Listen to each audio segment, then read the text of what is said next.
আজি অনুকলনৰ ইণ্টাৰেকশ্যন ক্লাছটো দিম, কিন্তু অনুকলনৰ ইণ্টাৰেকশ্যন ক্লাছটো দিবলৈ যাওঁতে মোৰ ভিডিঅ'টো অলপ ডাঙৰ হ'ব, কাৰণ ইটোৰ লগত সিটো সম্পৰ্ক এটা থাকে। তোমালোকে এই ভিডিঅ'টো অলপ ধৈৰ্য সহকাৰে পজ কৰি চাবা, বুজি নাপালে বাৰে চাবা। মই আৰম্ভ কৰিছোঁ। এতিয়া আগতে কৈ লৈছোঁ, মানে অৱকলনৰ বিপৰীত প্ৰক্ৰিয়া হৈছে অনুকলন। Integration is an inverse process of differentiation. এতিয়া যে প্ৰথমতে আমি ফৰ্মুলাটো পাইছিলোঁ যে ddx of x to the power n is equal to nx n to x to the power n minus 1. এইটো n টো আগলৈ গুচি আহে, তাৰপিছত x, তাৰপিছত n ৰ পৰা 1 কমি যায়। আৰ ঠিক তেনেদৰে ddx of x to the power n plus 1 divided by n plus 1, এতিয়া কি হ'ব, 1 by n plus 1 টো আগলৈ গুচি আহিব, 1 by n plus 1, যিটো 1 by n plus 1 টো আগলৈ গুচি আহিব, আৰু যিটো পাৱাৰ থাকে পাৱাৰটো আগলৈ গুচি আহিব, তাৰপিছত কি হ'ব, x to the power n। মই আগত লিখি দিছোঁ বস্তুটো যে ddx of এনেকৈ থাকিলে কি হ'ব, আমি সেই একেই আনি লিখিব লাগিব x to the power n plus 1 divided by n plus 1। আমি এইটো আৰ্হিটো লিখিব লাগিব। আমাৰ ইয়াত কি আছে, প্ৰথমতে আমি কি কৰিম, 1 by n plus 1 এইটো আমি সেপাৰেট কৰি লৈ যাওঁ, 1 by n plus 1। তাৰপিছত ইয়াৰ কি আছে, পাৱাৰটো আগলৈ গুচি আহিছে, ইয়াৰ পাৱাৰ কিমান আছে, পাৱাৰটো আছে n plus 1। তাৰপিছত কি হ'ব, আমাৰ 1 কমি যাব, যেটো আছিলে n আছিলে n minus 1 হৈছে, তেনেহলে আমাৰ কি হ'ব, n plus 1, 1 কমিলে কিমান হ'ব, minus 1। তেনেহলে আমি কি লিখিব পাৰো, ফাইনালি এইটো n plus 1 কাটা যাব, x to the power n হ'ব। তাৰমানে ddx of x to the power n plus 1 divided by n plus 1 is equal to আমাৰ কিমান হ'ব, x to the power n। তো আমি লিখিছো, এইটো অলপ তোমালোকে মনত ৰাখিবা। তাৰপিছত মই এইটো কি কৰিছো যে এইটো ইন্টিগ্ৰেশনত লৈ আহিছো। ইন্টিগ্ৰেশনত কেনেকৈ কৰিম, প্ৰথমতে আমি কি লিখিছিলো, ddx of x to the power n plus 1 divided by n plus 1 is equal to আমি কি লিখিছিলো, x to the power n। আৰু ইন্টিগ্ৰেশনটো বুজাৰ আগতে আমি কৈছো যে ইনভাৰ্স প্ৰসেস হয়, তাহলে আমাৰ ইন্টিগ্ৰেশনটো is equal to 1 by d। তাৰমানে ইন্টিগ্ৰেশনৰ যেটো কাৰ সমান হয়, 1 by d, মানে ইনভাৰ্স, d ইনভাৰ্স। তাহলে আমাৰ এতিয়া আমি কি কৰিম যে dx টো ইপিনে লৈ যাওঁ, তাৰ ddx of x to the power n plus 1 divided by n plus 1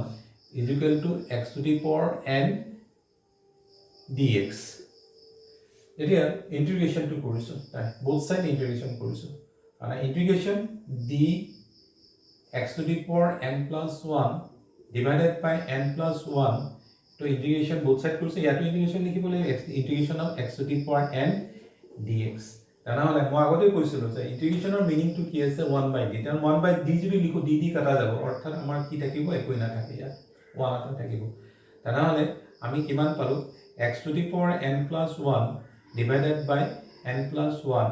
is equal to x to the power n dx। তাৰমানে x to the power n dx ৰ ফৰ্মেটটো কি, এইটো। কিন্তু এতিয়া আমাৰ ৰিজাল্টটো ওলাই, আমি কি কৰিব লাগে, x to the power integration of x to the power n dx, x to the power n plus 1 divided by n plus 1, এইটো আমি প্লাস c এটা এড কৰিব লাগে। এইটো হৈছে আমাৰ ফৰ্মুলা, প্ৰথম ফৰ্মুলাটো পাওয়া। তোমালোকে সব প্ৰসেস বাই এটা এটা কৰি তোমালোকে চাই যোৱা। প্ৰথমতে এইটো বুজাইছিলো, তাৰপিছত এইটো, তাৰপিছত এইটো, তোমালোকে নোট কৰি লোৱা।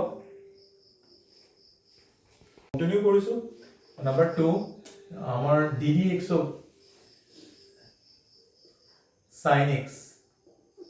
is equal to কিমান আছিলে, cos x আছিলে। এতিয়া আমি কি কৰিছো, dx টো ইপিনে লৈ গৈছো, তাহলে আমাৰ d sin x থাকিব, আৰু cos x dx এটো ইপিনে গলে কি হ'ব, ইনটু হ'ব। তাৰপিছত এতিয়া ইন্টিগ্ৰেশন both side, ইন্টিগ্ৰেটিং both side কৰিছো, ইন্টিগ্ৰেটিং এটো d sin x, আমি কি লিখিছো, ইন্টিগ্ৰেটিং cos x dx। তা আমি জানো যে ইন্টিগ্ৰেশ্যনৰ এইটো ইকুৱেল টু কিমান আছিলে 1/d অৰ্থাৎ যদি আমি যদি ইয়াত 1/d লিখো d কাটা যাব এইটো কাটা যাব তেনেহলে আমাৰ থাকিব কি sin x আৰু cos x dx এতিয়া আমাৰ ফৰ্মুলাটো হ'ব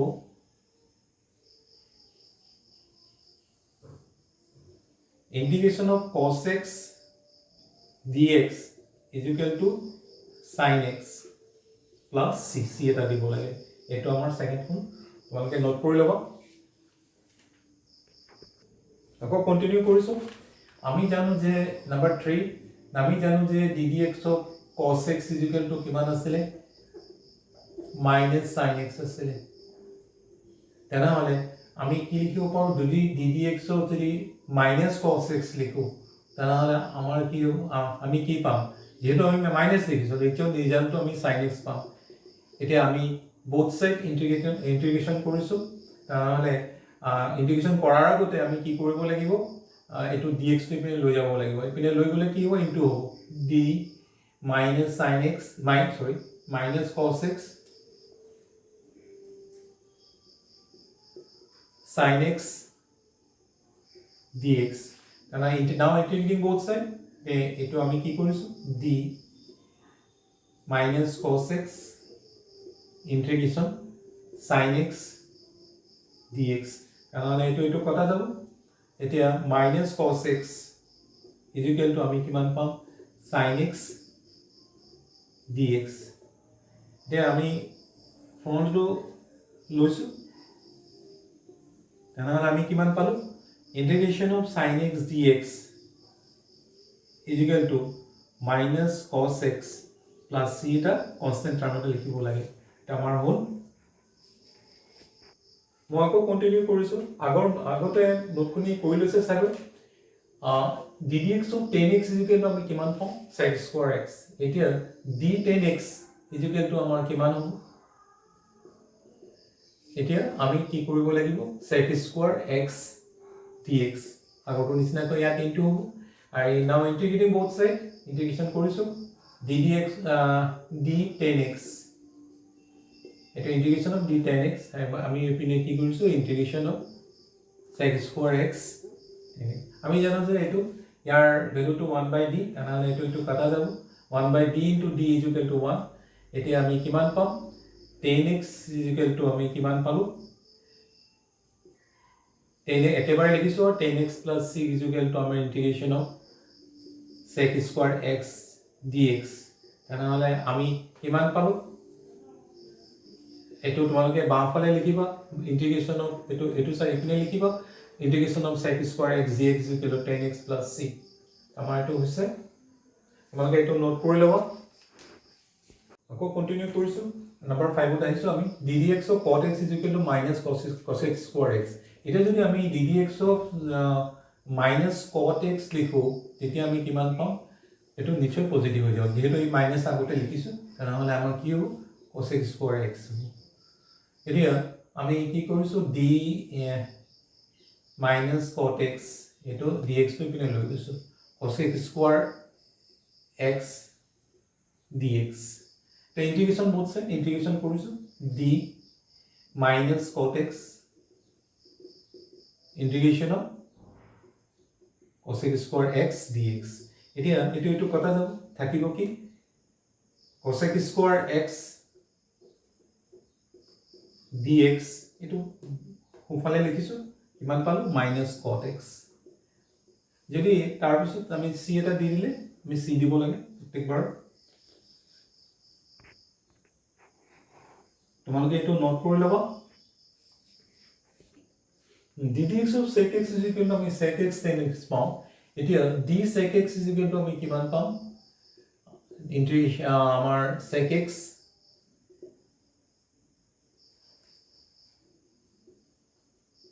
পাম in 10x dx পাম d2 সিগনেল গলে ইনটু তা ইন্টিগ্ৰেশন both side কৰিছো d sec x এতিয়া ইন্টিগ্ৰেশন both side ইয়াটো লিখিব লাগিব তাহলে আমাৰ এটো কটা যাব তাহলে থাকিলে কি integration of sec x 10x dx is equal to আমাৰ কিমান পাম sec x পাম অৱশেষত আমি কি দিব লাগিব প্লাস c দিব লাগিব কাৰণ এইটো আমাৰ ফৰ্মেট এটা ৰেডি হ'ল তো নোট কৰি ৰাখিব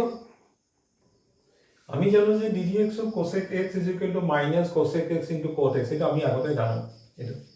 তো এতিয়া যদি আমি এনেকে লিখো ddx of minus cosec x তাৰ ৰিজাল্টটো তোমালোকে নিশ্চয় জানিবা কি হ'ব যে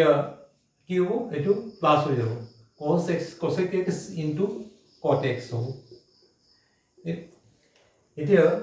dx টো কিনে লৈ যাও d minus cosec x is equal to cosec x into cot x into more kiman ho dx. Now integrating both sides d minus cosec x integration of cosec x cot x dx. Eto into kata kati jabo thakibo ki tanahole ami homfola bostutu ba apune loi aisu integration of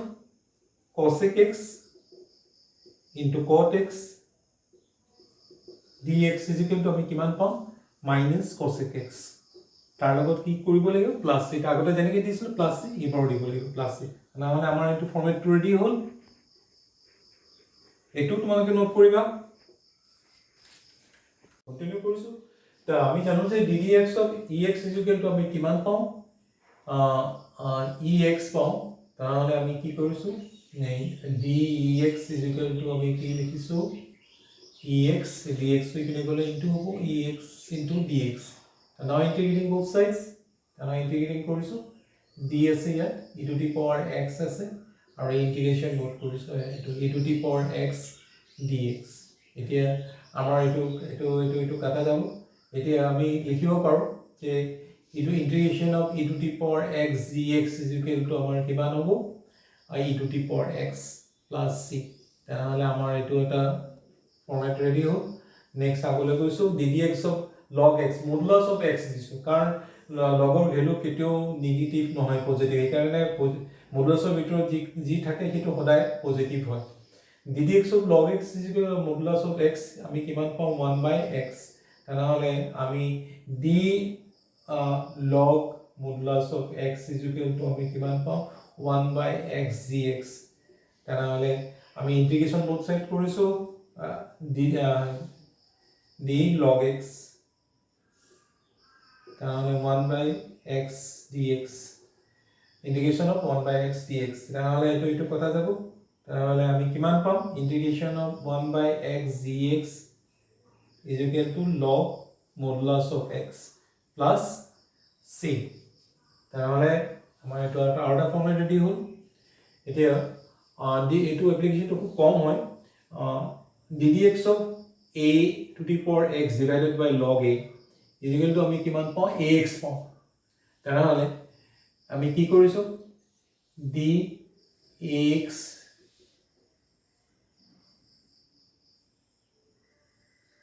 divided by log a is equal to ax আমি ax dx পাও তো integrating both side কৰিছো আমি কি d ax to the power x a to the power x divided by log a আমি কিমান পাম integration of both side integration কৰিছো আমি integration of ax dx is equal to আমি কিমান পাই এটো কাটা যাব তাহলে আমি integration of ax a to the power x dx is equal to আমি কিমান পাম ax a to the power x divided by log a plus c পাম তাহলে আৰু ইনভাৰ্স ফাংচন লৈ আইছো দুটো ট্ৰিগোনোমেট্ৰিক ইনভাৰ্স ফাংচন বুলি কোৱা হয়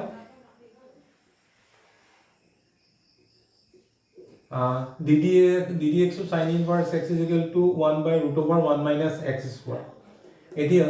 আমি কিমান পাম d sin inverse x is equal to আমি কিমান পাম √1/√1 minus x square into dx integrating both side কৰিছো তা ইন্টিগ্ৰেটিং both side কৰিলে আমাৰ এটো কাটা যাব থাকিব কিমান sin inverse x এটা এটা কিমান থাকিব ইন্টিগ্ৰেটিং 1 by 1 minus x square dx তেনেহলে আমি নতুন এটা ফৰ্মুলা পালো এটো সোঁফালৰ এটো বাওঁফালে আনিছো integration of 1 by root over 1 minus x square dx is equal to আমি কিমান পাও sin inverse x plus c পাও এটো এটা ফৰ্মুলা আছে এটো এটা ফৰ্মুলা আছে মোৰ সাইডে ফৰ্মুলা হ'ল আমাৰ আগৰ ফৰ্মেটটো আছিল নম্বৰ 11 আছিল integration of 1 by 1 minus x square dx is equal to আমি কিমান পাও আমি sin inverse x plus c পাও এতিয়া আৰু এটা ফৰ্মুলা লৈছো ddx of cos inverse x এটো আমি কিমান পাও এতিয়া আমি এটো পাও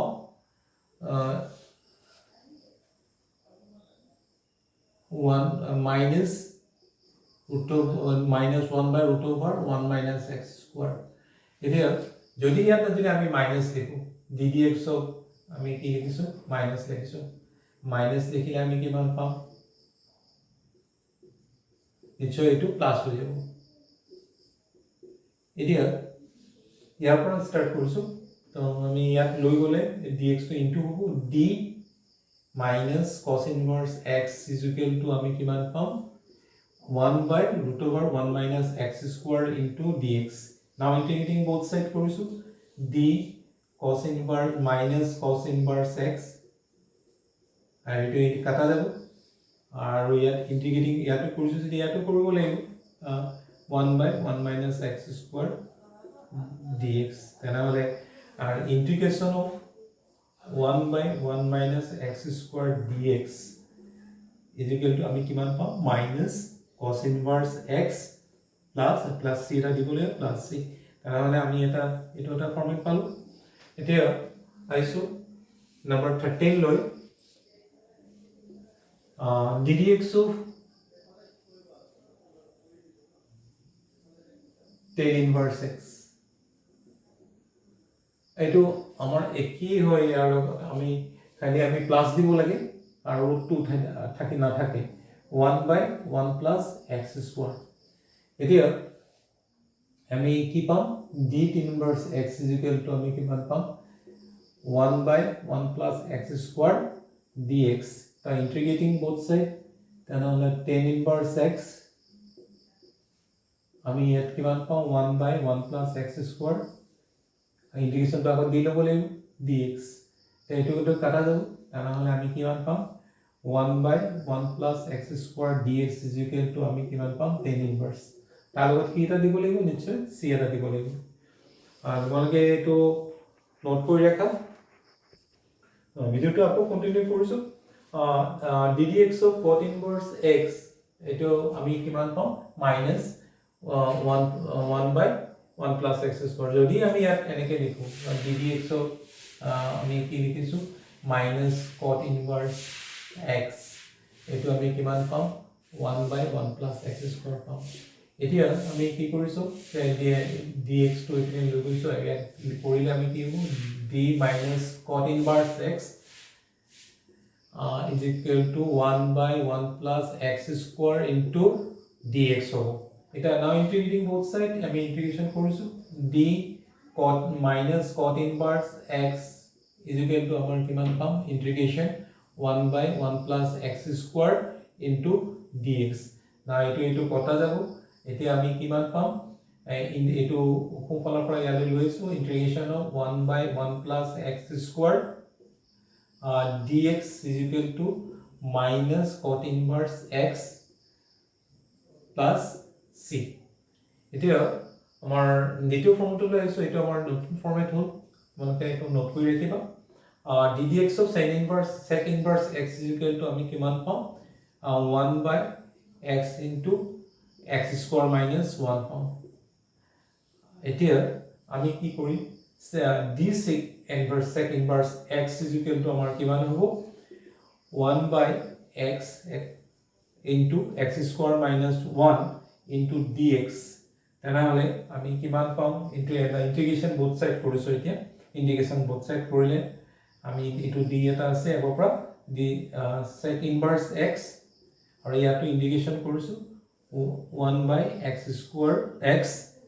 root over x square minus 1 into dx এটো আমাৰ কটা যাব থাকিব in the integration of 1 by x into x square minus 1 into dx is equal to sec inverse x plus c এটো এটা নতুন format hall last dx of cosec inverse x এটো আমাৰ নিশ্চয় এটো কি হ'ব মাইনাস ত আহিব নেকি x into root over x square minus 1 যেতিয়া এটো মাইনাস লিখিম এটো প্লাস ৰাখনি মাইনাস লিখিম তেতিয়া কি হ'ব এটো প্লাস ৰিজাল্ট হৈ যাব 1 by x into x square minus 1 এতিয়া আমি কি কৰিছো d minus cosec inverse x is equal to আমাৰ dx কিনে যাব গৈ 1 by x into x square minus 1 dx এতিয়া integrating both side কৰিছো d minus cosec inverse x is equal to আমাৰ integration both যেহেতু ইয়াত integration কৰিছো ইয়াতো integration কৰিব লাগিব 1 by x into x square minus 1 into dx এটো কাটা যাব থাকিব এতিয়া আমি কি কৰিম আমাক এটো লাগে 1 by x into x square minus 1 dx is equal to আমি কিমান পাম minus cosec inverse x plus c তাহলে আমি প্রত্যেকবারে প্লাস c দিম এতিয়া আমাৰ গোটেই ভিডিওটো কমপ্লিট হ'ল আশা কৰিছো তোমালোকে বুজি পাইছা ভালদৰে চাবা আৰু নোৱাৰিলে পজ কৰি চাবা বাৰে বাৰে চাবা থ্যাংক ইউ